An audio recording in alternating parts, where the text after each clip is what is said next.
छत्रपती शिवाजी महाराज की जय। छत्रपती शिवाजी महाराज की जय।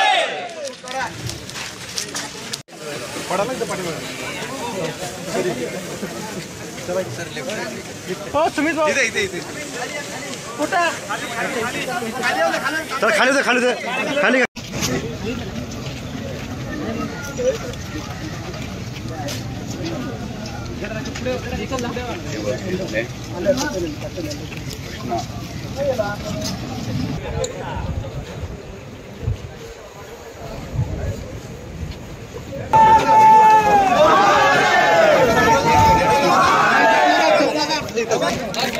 साहेबांचा हात धर।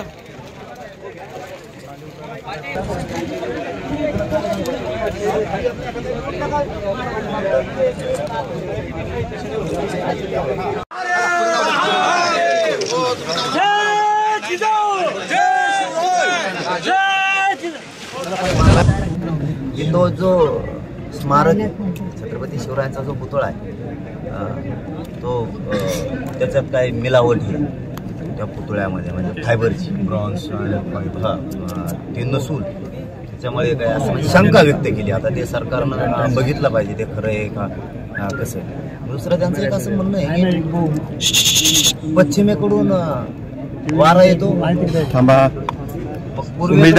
डोकं येते पडलं तर ते पश्चिमेकच कसं पडलं, म्हणजे हे आता शंका आहेत। याच्यात राजकारण मात्र होऊ नये हे माझं प्रामाणिक मत आहे। याची बारकाईने चौकशी सरकारनं केली पाहिजे की सत्यता काय आहे, आणि तो कॉन्ट्रॅक्टर ते कोण कोण आहेत ना त्यामधले आदले हे सोडले नाही पाहिजे। माझं तर सरळ म्हणणं आहे कायद्यात बदल केला पाहिजे। महापुरुष कोणचे असो, जर असं काय घडलं ना त्याला आयुष्यभर जेलमध्ये सडलं पाहिजे। 5 दिवस मध्ये गेला 6व्या दिवशी घरी आला हे नसलं पाहिजे। सरकारचा इतका बारीक वाच महापुरुषांच्या स्मारकाबद्दल राज्यात असला पाहिजे, देशात पण असला पाहिजे। फक्त याच्यात राजकारण कोणी करू नये, कोणी काय शंका उपस्थित केल्या म्हणून त्याच ग्राह्य धरून न धरण्याऐवजी त्याच्यावरती काम करून ते शोधलं पाहिजे सत्य नेमकं काय। आणि पळून जातो कसं काय, कोण कॉन्ट्रॅक्टर आहे, कोणी नेता फिता बी असं एखाद्यामध्ये कोणी तातडीनं करून घेतलंय का, काय कोणत्या नेत्यानं तातडीनं करून घेतलं नाही स्मारक तरी त्याचं नाव येत आहे जाणून बुजून, असंही शोधलं पाहिजे। परंतु ज्याला नुसती खायचीच सवय लागली, दर्जेदार काम करायचं नाही, तो काय जेलमध्ये चढला पाहिजे। महाराष्ट्र बघतोय तुम्ही राजकारण करायला दोघंही विरोधी पण ना सत्ताधारी पण, महाराष्ट्र बघतोय तुम्हाला वाटत असेल तुम्ही लय शाने आहे, तुम्ही एकमेकावर चिकलफेक करताय, आरडाओरडा करताय।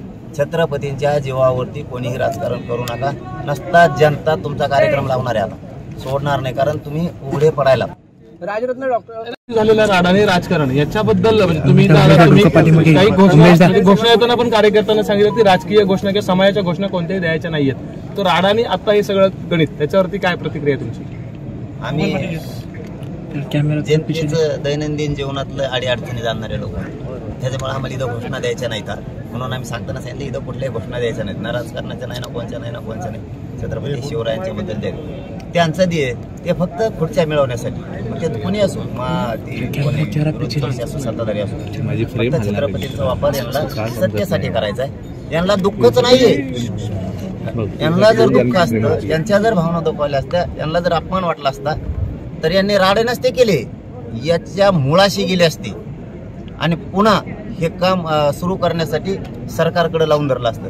कारण इथं स्मारक सुद्धा आता उभा राहणं गरजेचं आहे। तातडी शब्द वापरण्याऐवजी दर्जेदार वेळ लागला तरी चालत, मग स्मारक असं झालं पाहिजे इथलं, हे सरकारनं लक्षात घेतलं पाहिजे।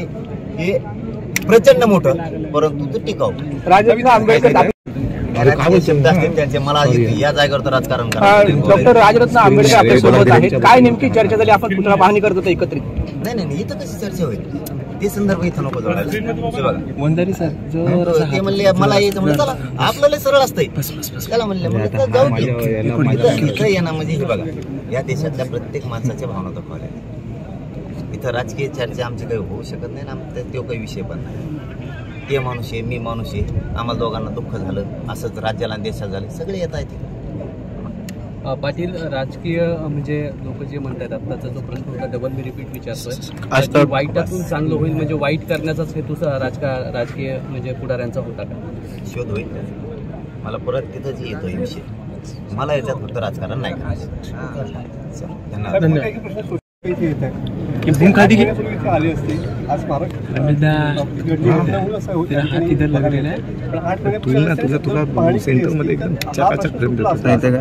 अरे आले म्हणून काय झालं? कुणी आला तरी सत्ताधारी काय आला, विरोधक आला म्हणून काय झालं? तुम्ही रोज इथं झोपत होते, काय उपयोग झाला मग? असं जमन का? असं नसतो. दुःखित घटना झाली, माणूस इथे येणार आहे, सत्ताधारी पण येणार आहे, विरोधक पण येणार आहे, गोरगरीब पण येणार आहे, शेतकरी येणार आहे, इथले सगळे येणार आहेत. मग आला मग अशी भाषा वापरत असतात का कुणाला? आणि मग तर आम्हाला प्रश्न विचारले होते, वेगळे वेगळे उद्घाटन करून गेले मोदी साहेब, त्यांचा काय दोष? जिथं मी राजकारण करायचं म्हणून करत नाही, तिथं सापडला की सोडित नाही. इथं आमच्या भावना दुखवल्यात, आमच्या पुतळ्याचं बघा, तुमचं राजकारण बंद करा. आमच्या स्मारकाचा शोध लागला पाहिजे, काय झालंय, कसं घडलंय, त्याच्यामध्ये खरंच काही मिक्स केलेलं होतं का, ते कॉन्ट्रॅक्टर कुठे आहे, त्याने दर्जेदार काम केलं का, इतक्या थोड्या दिवसात काय केलं, हे सगळ्या प्रश्नाचे उत्तर देऊन त्याला कायमचं जेलमध्ये टाकायचं. बाकीचे चिखलबे करून तुम्ही नाटकं राजकारणासाठी करायचे नाही. छत्रपतीचा वापर करून ते महाविकास आघाडी असून ते महायुती असून नीट राहत नसता महाराष्ट्रातली जनता पुरी तुमच्या मागं लागणार. तुम्हाला वाटत असं आता मजेत चाललंय, तुमच्यात आंदोलन उभा करताय म्हणजे आम्ही जिरू, भाषा कळते ना दोघांना पण. तुम्हाला वाटत असं आम्ही 2 जण आंदोलन करून जिरू, हे विषय जिरत नसतो. आम्ही आहेत ना शिल्लक महाराष्ट्रातली देशातली जनता, आणखी तुम्हाला दोघाला जिरून देणार नाहीत आम्ही. कारण तुम्ही राजकारण करून सत्ता भोगायचं काम करू नका माझ्या छत्रपतींच्या नावावर. दादा असं वाटतंय का तुम्ही तिसरी आघाडी उभारणार का? नाही, राजकीय बोलणारच नाही. मुख्यमंत्र्यांच्या मुलाचा मित्र अशी त्या 1 नंबर आरोपीची ओळख झालेली आहे. यामध्ये त्याला कुठेतरी वेळ काढूपणा केला जातोय का?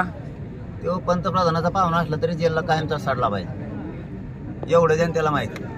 त्याचा मित्र कोणाचे मित्र फेतरावली तर राज्य चालत नाही किंवा जनता चालत नाही. तुमचे कोणाचे मित्र असतील, हितसंबंध नसतील, आम्हाला त्याच्याशी देणं घेणं नाही. आमच्या भावना दुखावल्या त्याच्यामुळं तो जेलला पाहिजे आणि कायम सडल्याला पाहिजे. महाराष्ट्रातील ताज्या बातम्यांसाठी बघत रहा टाइम्स टुडे टीव्ही. सोबतच शेअर करा, सबस्क्राईब करा आणि बेल आयकॉन प्रेस करा.